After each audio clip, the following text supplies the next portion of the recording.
শুল্ক পরিশোধ করে বারবার দেশে স্বর্ণ আমদানির নিরুৎসাহিত করতে বাধ্য ব্যাগেজ রুলস সুবিধার পরিবর্তন করেছে অন্তর্বর্তীকালীন সরকার।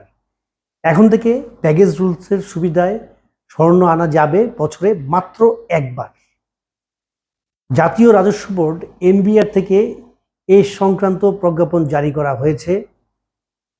এই প্রজ্ঞাপনে বলা হয়েছে এখন থেকে একজন যাত্রী পরিহিত অবস্থায় থাকুক বা না থাকুক সর্বমোট 100 গ্রাম ওজনের স্বর্ণালঙ্কার অথবা 200 গ্রাম ওজনের রূপার অলঙ্কার, যেখানে একই প্রকার অলঙ্কার 12টির অধিক নয়, মানে 12টার বেশি স্বর্ণ সে একই রকম অলঙ্কার আনতে পারবে না, ঘোষণা দিয়ে এইসব ধরনের শুল্ক ও কর পরিশোধ ব্যতি রেখে প্রতি বছরে একবার আমদানি করতে পারবেন।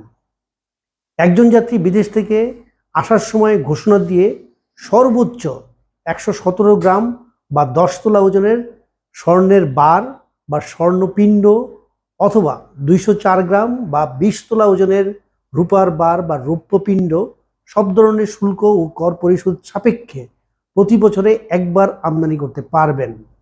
এখানে একটা বিষয় উল্লেখ করা প্রয়োজন, উল্লিখিত পরিমাণের অতিরিক্ত যে কোনো পরিমাণ স্বর্ণবার বা স্বর্ণপিণ্ড অথবা রূপার বার বা রৌপ্যপিণ্ড আনলে বা যে কোনো পরিমাণ স্বর্ণবার বা রৌপ্যপিণ্ড অথবা রূপার বার বা রৌপ্যপিণ্ড আনলে, লুকায়িত অবস্থায় আনলে এগুলো আইন অনুযায়ী বাজেয়াপ্ত করা হবে।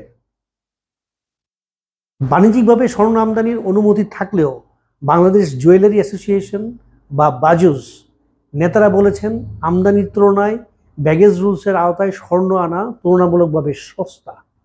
তাই অনেক আমদানির বদলে যাত্রীদের মাধ্যমে ব্যাগেজ রুলস ব্যবহারের বেশি আগ্রহী।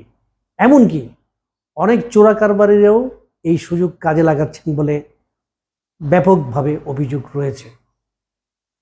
সরকার 2018 সালে বাণিজ্যিকভাবে স্বর্ণ আমদানির অনুমতি দিলেও স্বর্ণকারদের বা স্বর্ণ ব্যবসায়ীদের কাছ থেকে তেমন কোনো সাড়া পাওয়াই যায়নি। এই বিষয়ে সংশ্লিষ্ট যারা, তাদের তথ্য মতে ওই বছর থেকে 4 বছরে অনুষ্ঠান চ্যানেল থেকে, মানে পরিচিত চ্যানেল থেকে এসছে মাত্র 145 কেজি স্বর্ণ, যা দেশের স্বর্ণের বার্ষিক চাহিদার 1%-ও কম। তবে ব্যাগেজ রুলসের আওতায় প্রতিদিন শত শত কেজি স্বর্ণ দেশে প্রবেশ করছে, যা আইনি হলেও আমদানি হিসাব ও নিয়ন্ত্রণের বাইরে থাকছে। আগের ব্যাগেজ রুলস অনুযায়ী একজন নারী যাত্রী 100 গ্রাম ওজনের স্বর্ণালঙ্কার বিনা শুল্কে আনতে পারতেন, আর যতবার সে বিদেশ ভ্রমণ করতেন ততবারই আনতে পারবেন। এই রুলস করার মূল কারণই হচ্ছে আসলে আমদানি এবং যেই হিসাব কিতাবগুলো রাখার জন্য এবং সরকারের যে রাজস্ব টার্গেট, সেই টার্গেটটা ফিল আপ করার জন্য, এবং স্বর্ণ অলঙ্কার ব্যবসায়ীদেরকে অনুমোদন দিয়েছে স্বর্ণ আনার জন্য, তারা যেন বৈধ পথে সরকারকে যথাযথভাবে রাজস্ব দিয়ে স্বর্ণ দেশে আনতে পারেন এবং চোরা কারবারি রোধ করার জন্য।